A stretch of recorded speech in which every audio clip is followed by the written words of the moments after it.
कार्यक्रम में उपस्थित प्रदेश सरकार में मेरे सहयोगी मंत्री डॉक्टर धर्म सिंह सैनी जी,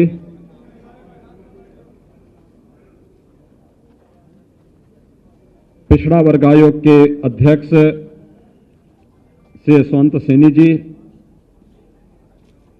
माननीय सांसद श्री रविंद्र कुशवाहा जी, माननीय सांसद डॉक्टर संघमित्रा मौर्य जी, माननीय विधायकगण श्री बहोरन लाल मौर्य जी, सुशील साक्य जी, राम रतन कुशवाहा जी, विक्रमादित्य मौर्य जी, अनिल मौर्य जी, विक्रम सैनी जी, डॉक्टर कमलेश सैनी जी, श्रीमती सुस्मिता मौर्य जी, ममतेश साक्य जी, जिला पंचायत के अध्यक्ष श्रीमती पूनम मौर्य जी, प्रिया साक्य जी, आज के इस कार्यक्रम में उपस्थित भारतीय जनता पार्टी के प्रदेश महामंत्री श्री अमरपाल मौर्य जी, जयप्रकाश कुशवाहा जी, प्रवीण कुशवाहा जी, रुपेंद्र सैनी जी, हरीश साक्य जी, इस पूरे अभियान के प्रमुख प्रदेश महामंत्री श्रीमती प्रियंका रावत जी, श्री शंकर लोधी जी, श्री संजय पटेल जी और प्रदेश के कोने कोने से यहां पर उपस्थित आज के इस सामाजिक प्रतिनिधि सम्मेलन में उपस्थित मौर्य, कुशवाहा, साक्य, सैनी समाज से जुड़े हुए सभी भाइयों बहनों, प्रदेश की राजधानी लखनऊ में मैं आप सबका हृदय से स्वागत करता हूं, अभिनंदन करता हूं।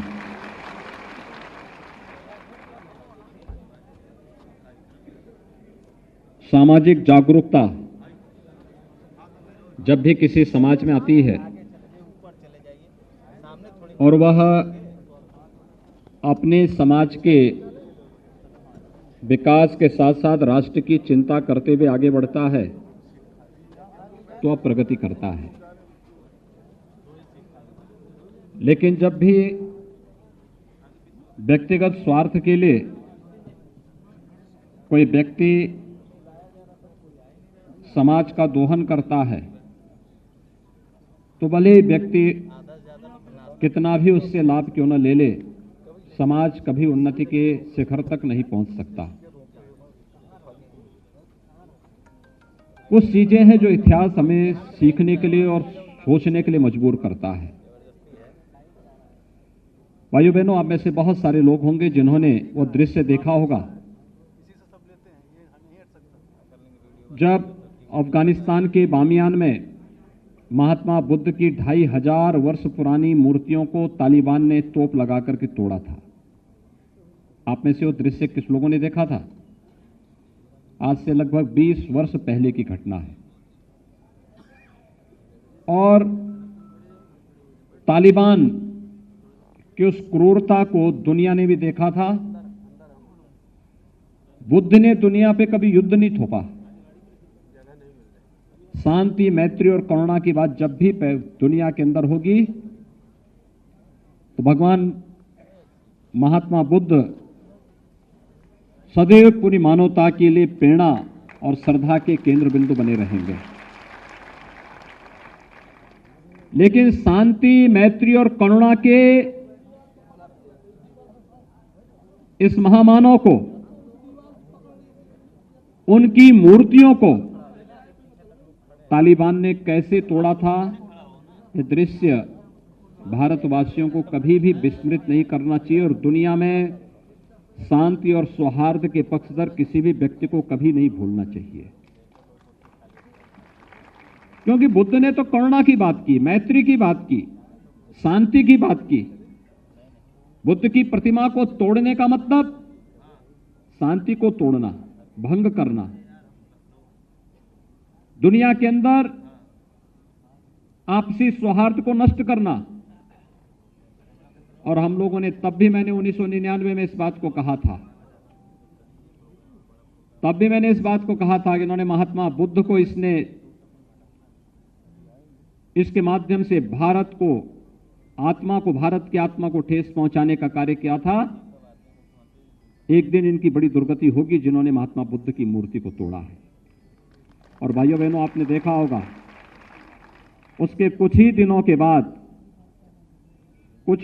बाद जब अमेरिका के ड्रोन बम वहां गिर रहे थे और तालिबान के ऊपर उनकी चमड़ियां बारूद से झुलसती जा रही थी, तो हम लोगों ने कहा था महात्मा बुद्ध के साथ किए गए आपकी क्रिया की ईश्वर तुम्हें उसकी प्रतिक्रिया दे रहा है।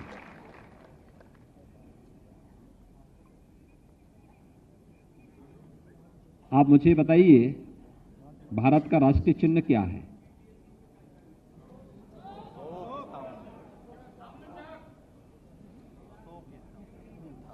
भारत के तिरंगे के बीच में क्या है? याद रखना, भारत का जो राष्ट्र चिन्ह है वह अशोक की लाट के ऊपर जो सिंह है ना, वही भारत का राष्ट्र चिन्ह बना है।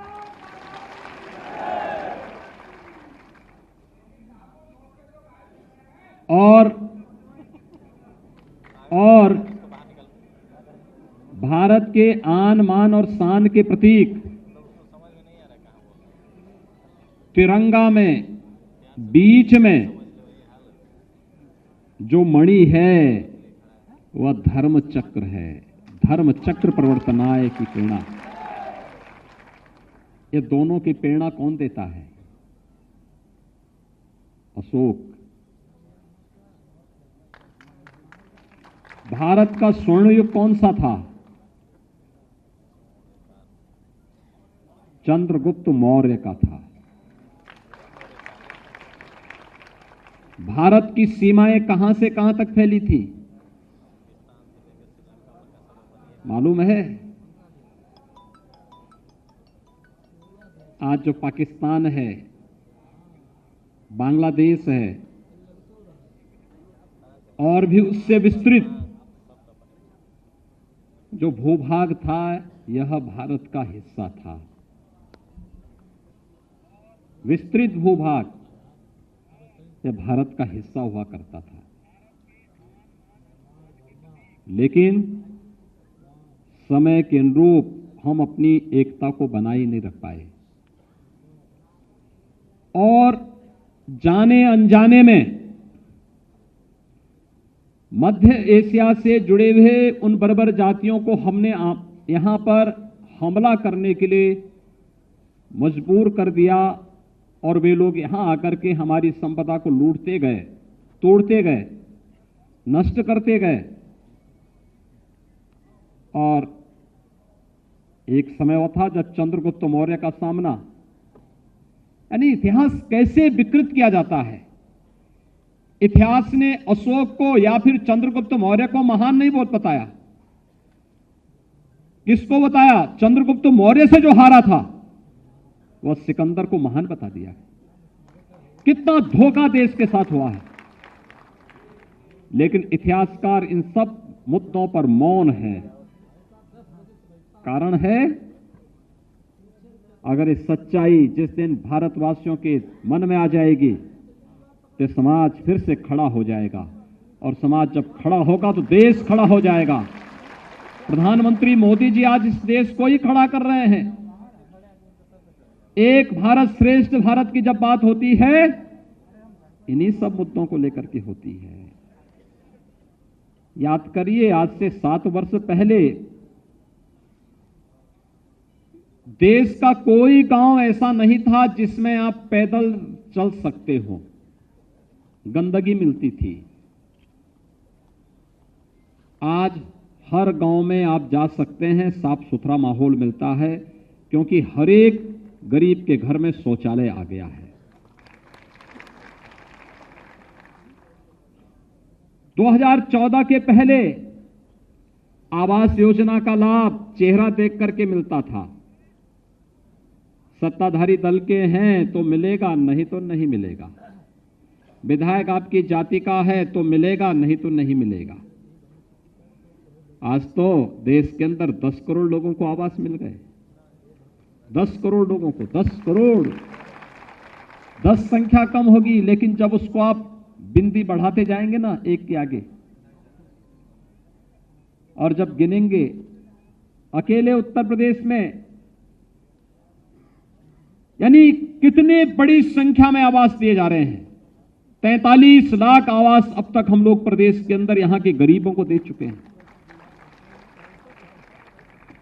भाइयों बहनों, 5 लाख रुपए की स्वास्थ्य बीमा का कवर। किसी को कैंसर होता था, किसी की किडनी खराब हो गई दुर्भाग्य से, आपने देखा होगा, ये मान लिया जाता था, किडनी खराब हो गई तो मान लिया जाता था कि अब इसका कोई भी हालचाल लेगा नहीं।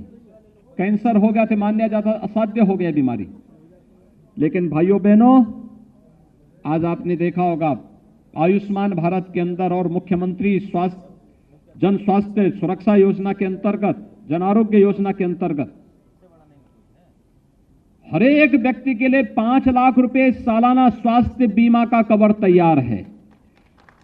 लाखों लोग, करोड़ों लोग देश के अंदर इस सुविधा का लाभ ले रहे हैं। ये सुविधा पहले भी दी जा सकती थी। और 2 चीजें साफ हैं, वर्तमान में कोरोना महामारी का सामना पूरी दुनिया कर रही है। महामारी या बीमारी किसी को चेहरा देख करके नहीं आती है। जो उसकी चपेटे में आएगा वो उसका शिकार हो जाएगा। इससे पहले यही हुआ। कहते हैं जब देश के अंदर प्लेग आया था पहली बार 100 साल पहले, 2.5 करोड़ लोग मरे थे। 2.5 करोड़ लोग मरे थे, और 2.5 करोड़ सब बीमारी से मरे थे ऐसा नहीं। इसमें से एक बड़ी संख्या वो थी जो भूख से मरी थी, क्योंकि लोग अस्त व्यस्त हो गए, सब कुछ भाग गए, लोग जहां था छोड़ करके गांव के गांव सफाए हो गए। लेकिन कोरोना महामारी में उससे ज्यादा तीव्र महामारी थी। और कोरोना महामारी में आपने देखा होगा, टेस्ट फ्री, उपचार फ्री, राशन फ्री, और राशन फ्री के साथ साथ मुफ्त में टीका, यानी फ्री में वैक्सीन, सबको वैक्सीन फ्री, ये प्रधानमंत्री मोदी जी ने दिया। पहले दवा के अभाव में लोग मरते थे, और फिर भूख से मौतें होती थी। आज भूख से भी मौत नहीं हुई, और लोगों को फ्री में उपचार की व्यवस्था भी केंद्र की सरकार ने और प्रदेश की सरकार ने पूरी मजबूती के साथ उपलब्ध करवाया। अमेरिका का हेल्थ इंफ्रास्ट्रक्चर हमसे अच्छा है, लेकिन भाइयों बहनों, वहां से बेहतर कोरोना प्रबंधन भारत का है, और उसमें भी उत्तर प्रदेश का सबसे अच्छा है।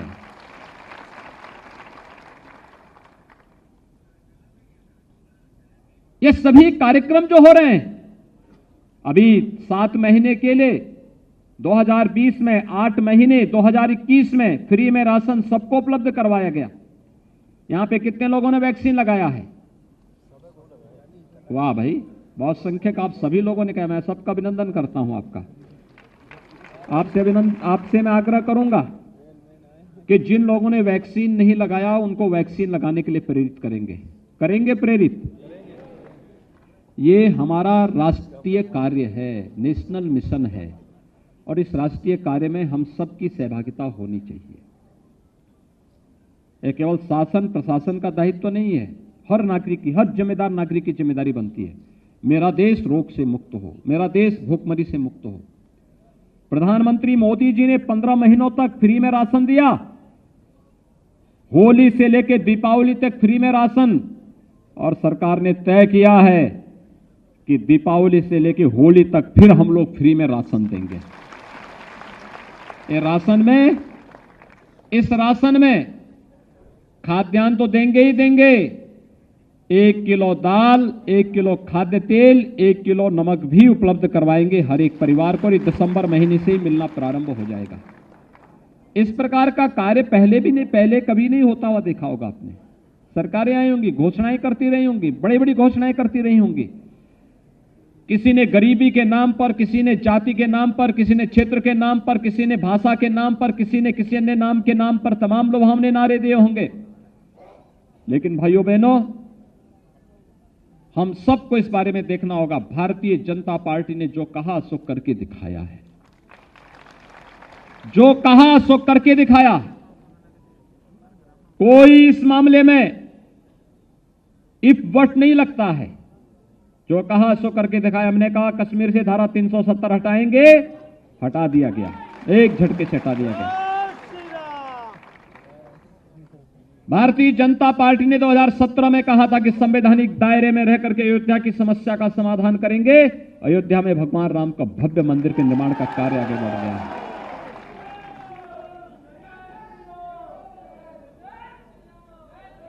आजादी के बाद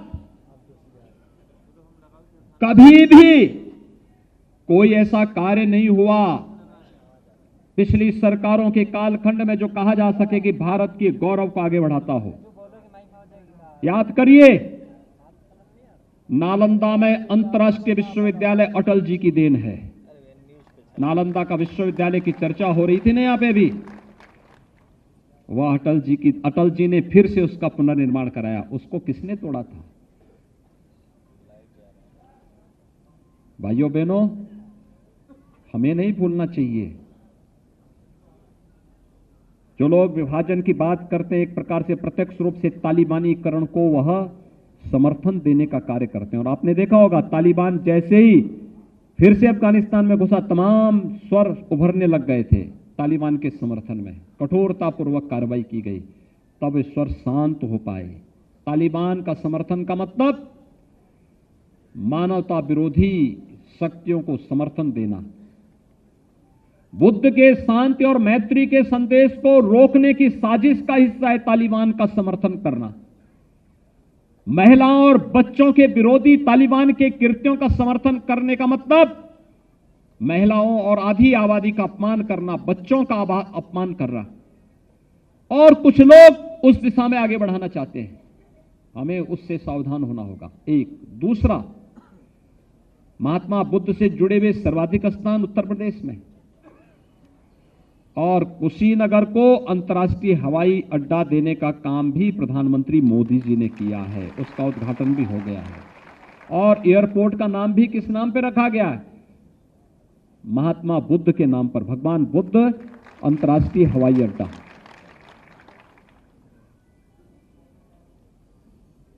ये सभी चीजें हैं जिन्हें हमें देखना होगा और हमें इस बात को नहीं विस्मृत करना चाहिए। अपने आत्मगौरव को से हीन समाज कभी आगे नहीं बढ़ सकता और समाज हमेशा परिमार्जन के लिए समाज को तैयार रहना चाहिए। समाज विकास के पथ पर अग्रसर बढ़े, लेकिन अगर कोई विकृति आ रही है, इससे समाज के विकास में बाधा बनती है, तो हम लोगों को लगातार उस दिशा में प्रयास करना चाहिए। आज के इस अवसर पर मुझे प्रसन्नता है कि पश्चिम से भी यहां कार्यकर्ता यहां मौजूद हुए हैं। समाज से जुड़े हुए लोग पश्चिम से भी आए हैं, पूरब से भी आए हैं, काशी क्षेत्र से भी आए हैं, मध्य क्षेत्र से भी आए हैं और बुंदेलखंड से भी आए हैं। हर एक जगह से आए हैं लोग। एक उत्साह, एक उमंग। आप सबसे मेरी अपील है, एक एक व्यक्ति के पास जाइए, एक एक को बोलिए। अब याद करिए, विपक्ष के पास मुद्दा नहीं है। वह सरदार पटेल का अपमान करना चाहती है। राष्ट्र नायक सरदार पटेल एक ओर हैं और दूसरी तरफ इस राष्ट्र को तोड़ने वाले जिन्ना दूसरी तरफ हैं। वो जिन्ना का वे लोग समर्थन करते हैं, हम सरदार पटेल का समर्थन करते हैं। क्योंकि अगर सरदार पटेल नहीं होते तो भाइयों बहनों, भारत की स्थिति क्या होती, कल्पना से ही एक रोंगटे खड़े हो जाते हैं। याद करिए, जब सरदार पटेल स्वतंत्र भारत में अंग्रेजों ने छोड़ दिया था, बिल्कुल लावारिस छोड़ दिया था। उन्होंने कहा था जिसकी मर्जी आई जहां जाए, और तब सरदार पटेल के हाथों में जिम्मेदारी आई थी। देश के उप प्रधानमंत्री और गृह मंत्री के रूप में उन्होंने पूरे भारत को एकजुट करने का जो अभियान प्रारंभ किया, जूनागढ़ का नवाब और हैदराबाद का निजाम, ये दोनों कहते थे कि नहीं, हम नहीं भारत गणराज्य में शामिल होंगे। सरदार पटेल ने कहा कि सीधी बातों से मानोगे ठीक है, नहीं तो टेढ़ी हाथ टेढ़ी उंगली से भी हमें घी निकालना आता है। और जूनागढ़ का नवाब तो अपने पालतू कुतिया को लेकर के भाग खड़ा हुआ पाकिस्तान जाकर के, अपने बीवी बच्चों को छोड़ गया यहीं पे। और हैदराबाद का निजाम भी बहुत अकड़ रहा था। आप आश्चर्य करेंगे, उस समय के प्रधानमंत्री जब हैदराबाद गए थे तो निजाम मिलने नहीं आया। तब सरदार पटेल स्वयं गए। उन्होंने कहा कि भाई देखो, हैदराबाद रियासत का विलय भारत गणराज्य में हो गया है, आप अब सत्ता छोड़ दीजिए, और अगर सीधी बातों से नहीं करोगे तो हमें सैन्य कार्रवाई करनी पड़ेगी। वह भी नतमस्तक हो गया। भाइयों बहनों, सरदार पटेल भारत के राष्ट्र नायक हैं और जिन्ना सदैव भारत के लिए खलनायक ही रहेंगे। जो लोग खलनायक का सम्मान कर रहे हैं, क्या आप उसका समर्थन करेंगे? क्या जनता को बताएंगे? सरदार पटेल राष्ट्र नायक हैं, चंद्रगुप्त मौर्य राष्ट्र नायक हैं, अशोक महान हैं, महात्मा बुद्ध दुनिया के अंदर सदैव शांति, मैत्री और करुणा के रूप में पूजे जाते रहेंगे। लेकिन जो लोग आज जिन्ना का समर्थन कर रहे हैं, एक प्रकार से तालिबान का समर्थन भी कर रहे हैं। तालिबान के समर्थन में नारेबाजी तो वहीं से शुरू हुई थी ना, तालिबान के समर्थन में इन्होंने ही वक्तव्य दिए थे ना। इसलिए भाइयों बहनों, हमें इन सब बातों को समझने का प्रयास करना चाहिए। आप यहां पर तमाम अपनी इतनी दूरी तय करके यहां पर आए हैं, आप सबका मैं प्रदेश की राजधानी लखनऊ में हृदय से अभिनंदन करता हूं और आप सबसे अपील करूंगा, केंद्र और प्रदेश सरकार की योजनाओं को अपने साथ जोड़िए। अपने माननीय सांसद, माननीय विधायक के साथ मिल करके, पार्टी के पदाधिकारियों के साथ मिल करके एक एक घर को जाइए और एक एक घर से संवाद बनाइए और कहिए कि भाइयों बहनों, आप सबको भारतीय जनता पार्टी के समर्थन में सहयोग के लिए खड़ा होना होगा और भारतीय जनता पार्टी के साथ खड़े होकर के फिर से उस राष्ट्रवादी सरकार को, राष्ट्रवादी सोच की सरकार को प्रदेश के अंदर गठित करने के लिए अपना योगदान देना होगा, जिसके कारण प्रदेश में भयमुक्त समाज की स्थापना, गुंडा मुक्त समाज, माफिया मुक्त समाज की स्थापना करने में मदद मिल सके और हर गरीब को, हर गांव को, हर किसान को, हर नौजवान को, हर महिला को सुरक्षा, सम्मान और स्वावलंबन के पथ पर अग्रसर किया जा सके। इस विश्वास के साथ आपके इस पूरे कार्यक्रम के प्रति मैं अपनी शुभकामनाएं देता हूं। धन्यवाद। जय हिंद। नमस्कार, मैं हूं मानक गुप्ता। अगर आपको हमारा ये वीडियो पसंद आया हो तो इसे लाइक और शेयर जरूर करें और हां, हमें सब्सक्राइब और फॉलो करना ना भूलें ताकि आप देश और दुनिया की कोई खबर मिस ना करें। तो जुड़े रहिए हमारे साथ और देखते रहिए न्यूज़ 24।